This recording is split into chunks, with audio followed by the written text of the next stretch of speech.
বিয়ের বয়স হওয়ার আগেই কিশোরী বয়সে ভালোবেসে বিয়ে করি আমার স্বামীকে আমি। তখন আমার কাছে ভালো লাগা আর ভালোবাসা ২ টাই সমান ছিল। আমার এক বিন্দু লজ্জা হয়নি। ভাইয়াকে আমি সরাসরি বলি, আমি তাকে বিয়ে করতে চাই। প্রতিটা মানুষের লজ্জা শরমের প্রাপ্ত একটা বয়স দরকার ছিল। ১২ বছর ১২.৫ বছরের মেয়ে কতটা লজ্জা হবে? আর তখন এতটা অ্যাক্টিভ ছিল না। এখন ছোট, ছোট বাচ্চার হাতেও স্মার্টফোন। আর তখন বাটন ফোন ছিল আমার বোনের কাছে। কখনো সেই ফোন ধরেও দেখিনি। আমার কাছে তখন একটাবারও মনে হয়নি যে বিয়ে হলে আমি পর হয়ে যাব। আর আমার এই বয়সে আসলে আমার বিয়ের উপযোগ্য না। ওই যে কথায় বলে না, পিরিতের নাকি পেত্নী ভালো আর সঙ্গ দোষে জীবন নষ্ট। আমরা যেখানে ভাড়া থাকতাম ছোট, ছোট মেয়েরাই দেখতাম কি রিলেশন করত।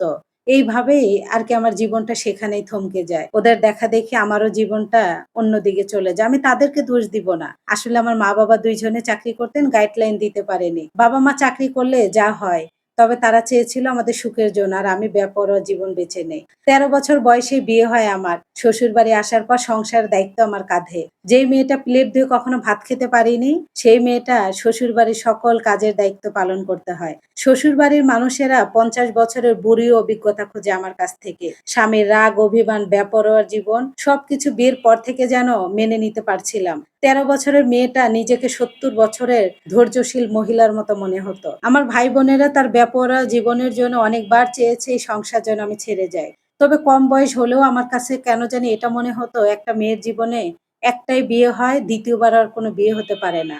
আর আমার কাছে মনে হতো আমি যদি সংসার করি তার সাথেই করব। এভাবে এখনো তার সাথে আছি। দোয়া করবেন।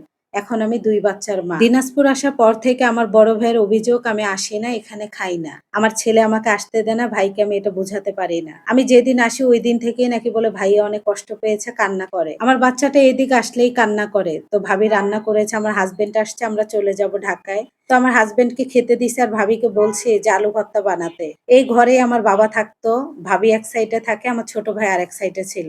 তো ছোট ভাই তো এখন ফ্ল্যাট বাড়ি করেছে, ওই যে দেখেন আমি ওখানে থাকি। আর এখন ভাবিরা এই পুরান বাড়িতেই আছে। এই বাড়িতে কত স্মৃতি আছে আমার বাবার সাথে। বাড়িতে আসলেই মনে হয় আমার বাবা এখানে দাঁড়িয়ে আছে, ওখানে বসে আছে। মনে হয় কেউ ভিডিও আকারে আমার সামনে তুলে ধরেছে। তো যাই হোক নাই বা বলি ইমোশন হয়ে যাব। গোস্ত দিয়ে ভাত খাইছি। আর তারপর বাড়িতে আসছি, আমার ভাইয়া পান খায় তো, পরে পানের বাটাটা নিয়ে পান খাচ্ছি। বাড়িতে আসার পর বেশ কয়েকটা পান খেয়েছি।